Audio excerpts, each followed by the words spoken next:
ሰላም እንዴት ናችሁ? ዛሬ የማሳያችሁ የዶናት አሰራር ነው። በቤት ውስጥ በቀላሉ እንዴት አድርገን መስራት እንደምንችል አሳያችኋለሁ። እንደምታዩት በጣም ነው የሚያምረው፣ በጣም ነው የሚጣፍጠው።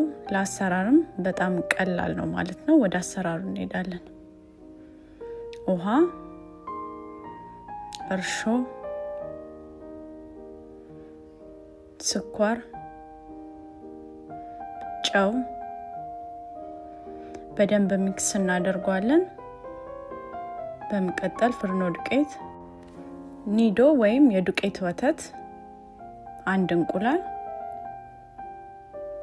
ቫኒላ በደንብ አድርገን እናቦካዋለን ማለት ነው። ሊጡ ብዙም መወፈር የለበትም፣ ብዙም መቅጠን የለበትም፣ መካከለኛ ነው መሆን ያለበት። ቂቤ ጨምረን በደንብ እናቦካዋለን ማለት ነው። ቂቤው የሚጠቅመን ዶናቱ በጣም ሶፍት እንዲሆን ይጠቅመናል ማለት ነው። ግዴታ ቂቤ ያስፈልጋል ማለት ነው። ትንሽ ኩፍ ሲል ሊጡን መልሰነው ቅርጽ እናስይዘዋለን ማለት ነው። እኔ ዶናት ስሰራ አልዳምጠውም፣ እንደምታዩት ነው ማረጋው። እናንተ ከፈለጋችሁ መዳመጥም ትችላላችሁ። ይሄኛው ግን በጣም ቀላል ነው፣ ቅርጹም ቆንጆ ይሆንላችኋል ማለት ነው።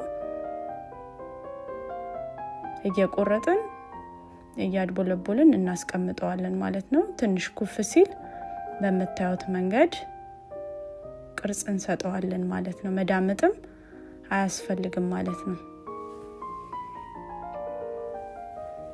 እንደምታዩት ቅርጹም በጣም ቆንጆ ነው፣ ከሚዳመጠው የተሻለ ነው ማለት ነው። እንደምታዩት ቅርጽ አስይዘን ጨርሰናል። ለ10 ደቂቃ ላስቲክ አልብሰን ኩፍ እስከሚል እንተዋለን ማለት ነው። በደንብ ኩፍ ማለት አለበት። እንደምታዩት ሊጡ ኩፍ ብሏል።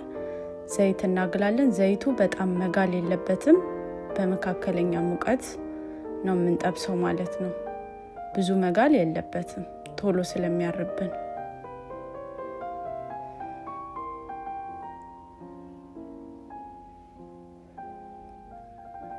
እንደምታዩት ቆንጆ ሆኖ ደርሶልናል። በመቀጠል ኖርማል ስኳር፣ የስኳር ዱቄት እንዲሁም የቀረፋ ዱቄት ነው የተጠቀምኩት። ሚክስ እናደርገውና የሰራነውን ዶናት እንቀባዋለን ማለት ነው። እናንተ የሚመቻችሁን ከፈለጋችሁ ኑቴላ፣ ደስ የሚላችሁን ነገር መጠቀም ትችላላችሁ። እኔ በስኳር ነው የሰራሁት። እንደምታዩት በጣም ነው የሚያምረው። በጣም ሶፍት ነው፣ ለአበላል አመቺ ነው ማለት ነው። ሁላችሁም በየቤታችሁ ሰርታችሁ ሞክሩት። ከወደዳችሁት ላይክ፣ ፎሎ፣ ሼር አድርጉ። ባይ